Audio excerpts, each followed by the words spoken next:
Assalamu alaikum wa rahmatullahi wa barakatuhu. We're doing the tafsir of surah Al Fatiha, and in that we are doing the tafsir of the word Allah. Who is Allah? In this process, we want to put an emphasis on the fact that it doesn't matter how primitive people are, they all have the concept of God. They all believe in the deity to be worshipped. And Allah subhanahu wa ta'ala has sent prophets one after another from Adam alayhi salam all the way to Prophet Muhammad sallallahu alayhi wasallam. These prophets had the exact same message, that believe in only one God, worship only one God. And we are the messengers or the prophets sent to you from the God. So the messages that we bring to you are not our personal messages, but are the messages from Allah subhanahu wa ta'ala that we are revealing to you so that you may be guided. And when you are guided and you live your life a righteous life, you will die and you will be ready to enter in the Jannah after you go through the Day of Judgment. And the death is not just death, is just the soul separates from the body. But soul doesn't die. The soul continues to live on and will enter the Day of Judgment and will be reunited with the body. But even if you ask the people of Quraysh in the days when they were idol worshippers, then even in those times when they were asked, why is it that you worship all these idols?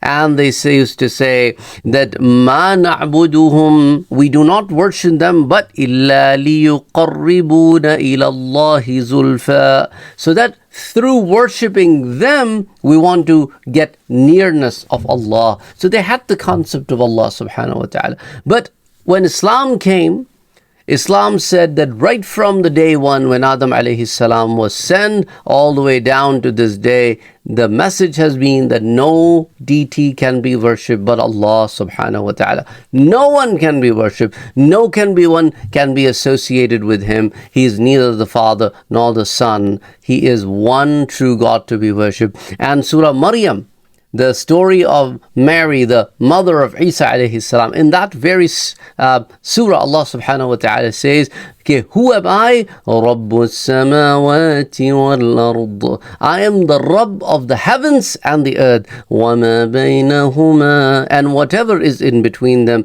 So what must you do? فَاعْبُدُهُ. So you must worship Allah subhanahu wa ta'ala. وَاصْطَبِرْ لِعِبَادَتِهِ, and you must steadfast in worshipping Him. So رَبُّ السَّمَاوَاتِ وَالْأَرْضِ وَمَا بَيْنَهُمَا فَاعْبُدْهُ وَاصْطَبِرْ لِعِبَادَتِهِ. So you must be steadfast in worshipping Allah subhanahu wa ta'ala. Now if you look at the word Allah, it doesn't come from any other word. It's not created from any other word. The word itself is so beautiful that even if you start taking letters out of it, it is still a complete word and makes a lot of sense.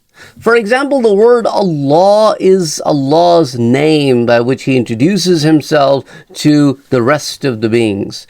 But even from the word Allah, if you take out the alif, the word lillah is left, means it is for the Allah subhanahu wa ta'ala. Subhanallah. Everything is for Allah subhanahu wa ta'ala. And that is the whole point of all the creations. And if you take the lam, the first lam in Allah, and reinstate the alif back from the first position, then it becomes ilah. The one true God to be worshipped, and that is Allah subhanahu wa ta'ala, ilah. And if you take away the first alif and the first lam, then what's left is lahu. It is His. Of course, everything is His. He is the God, He is the Rabb, He is the Ilah, He is the Creator, He is the Khaliq, He is Malik. He is, and He is. And nothing else ceases to exist. So nothing else exists except Him. So that's exactly what you will get the meaning of. If you take away all the letters but leave the last letter. So you take away the first alif, you take away the first lam, you take away the second lam with the shadda, and then you only leave the ha there, which basically translates to who. His. That means it shows you the oneness, that it is only He who is He and nothing else exists. Everything else is meaningless.